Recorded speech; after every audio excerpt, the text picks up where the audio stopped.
Já, ég að fylgja honum heim. Ég er svona að fylgjast með hvort hann sé eitthvað meðvitað. Ég er við hliðina á honum og svona veit svona cirka hvað hann er að fara núna. Helvítið, nú er hann alveg...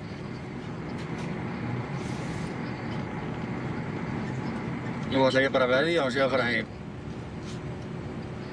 Vegna þess að ég er kominn langt undan honum.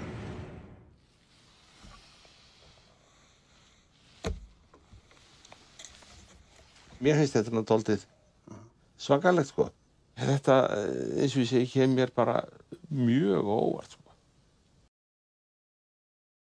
Það er í gangi rafræn vöktun, myndavélavöktun, skipulögð og hún fer fram með leynd og það er almennt óheimilt að vakta með leynd nema þessi sérstök lagaheimild fyrir því eða dómsúrskurður að það sé heimilt.